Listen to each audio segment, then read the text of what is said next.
नमस्कार। हम सभी पर महाराज जी का आशीर्वाद और श्री बजरंग बली की कृपा सदैव बनी रहे। इसी मंगल कामना के साथ बढ़ते हैं आज के अद्भुत क्रमांक की ओर।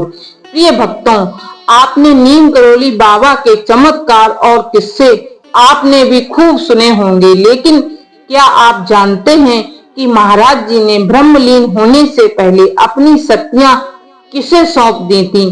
कहते हैं बाबा नीम करोली महाराज के ब्रह्मलीन होने के बाद उनकी शिष्या सिद्धि मां महाराज जी की उत्तराधिकारी बनी और पूरे कैंची धाम मंदिर परिसर की पूरी जिम्मेदारी उनके ऊपर आ गई थी। भक्त उन्हें प्रेम से सिद्धि माई भी कहते थे। सिद्धि मां को भक्तों ने वही प्रेम और सम्मान दिया जो आदर बाबा नीम करोली के प्रति रखते थे, और इस विश्वास के साथ आज भी उनकी पूजा अर्चना होती है। बताया जाता है कि ब्रह्मलीन होने से पहले बाबा ने सिद्धि मां के लिए एक पंक्ति लिखी और वह पंक्ति थी, माँ जहाँ भी तू रहेगी वहीं मंगल हो जाएगा। जानकारी के अनुसार सिद्धि मां का जन्म अल्मोड़ा में हुआ था। उनके 7 बहनें थीं। नैनीताल निवासी तुलाराम शाह से उनका विवाह हुआ था। उनके पति नीम करोली बाबा के परम भक्त थे, जिसके बाद वह भी बाबा की भक्त बन गई थी। पति के निधन के बाद बाबा की सेवा के लिए उन्होंने घर त्याग दिया। उनके 2 बेटे और 1 बेटी है। कहते हैं 1940 के आसपास नैनीताल में पहली बार नीम करोली बाबा का आगमन हुआ था। श्री मां को बाबा के दर्शन सबसे पहले श्री राम शाह जी के घर पर हुए थे। यहाँ पर बाबा नीम करोली का दरबार लगा हुआ था।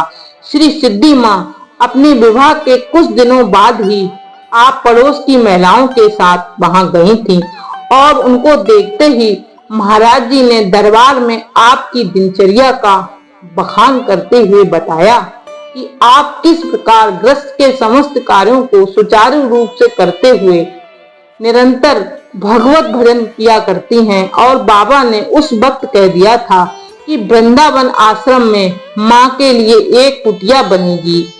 वह सिद्धि माँ को कात्यायनी देवी कहकर बुलाते थे। बाबा के भक्तों का मानना है कि 1977 में ब्रह्मलीन होने से पहले नीम करोली महाराज ने अपनी सारी अलौकिक शक्तियां सिद्धि माँ को सौंप दी थी। अपने महाप्रयाण के पूर्व बाबा ने अपनी राम नाम की डायरी भी माँ को देते हुए कहा कि इसे आगे तू भरेगी। इस प्रकार सांकेतिक रूप में उन्होंने अपने कार्यभार श्री माँ को सौंप दिए थे। श्री सिद्धि माँ भी अपने सब प्रकार के ग्रस्त की मोह माया को त्याग कर हर प्रकार के कष्टों की परवाह न करते हुए प्रेम और निष्ठा से महाराज जी के सिद्धांतों और नीतियों के अनुसार उत्तरदायित्व का निर्वाह करती रही।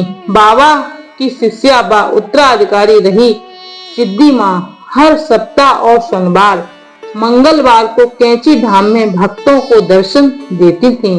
कहा जाता है कि उनके दर्शन मात्र से भी भक्तों की सभी परेशानियां दूर हो जाती थी। उनके सारी मनोकामनाएं पूर्ण हो जाती थी।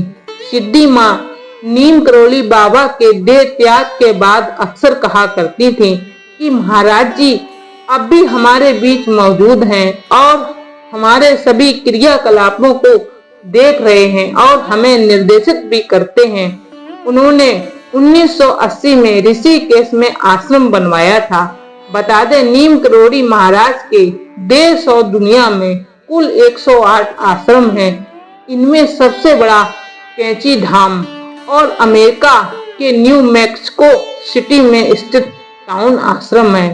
28 दिसंबर 2017 को करीब 92 साल की उम्र में नैनीताल के मल्लीताल स्थित प्रसाद भवन में श्री सिद्धि माँ का महाप्रयाण हो गया। माँ के ब्रह्मलीन होने के बाद कैंची धाम में उनकी भी भव्य प्रतिमा स्थापित की गई, जिसमें पूजा के लिए एक अलग कक्ष बनाया गया है।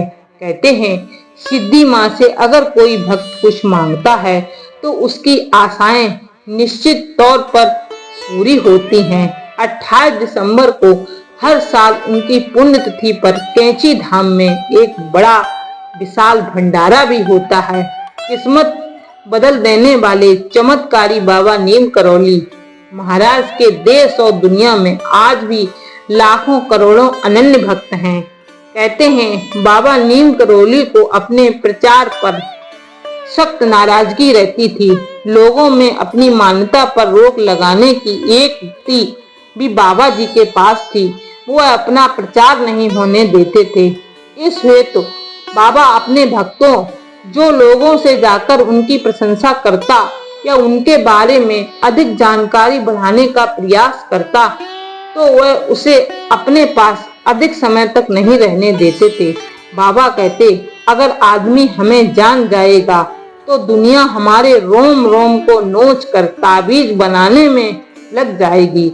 इतने पर भी बाबा की ख्याति विश्व भर में फैल उठी।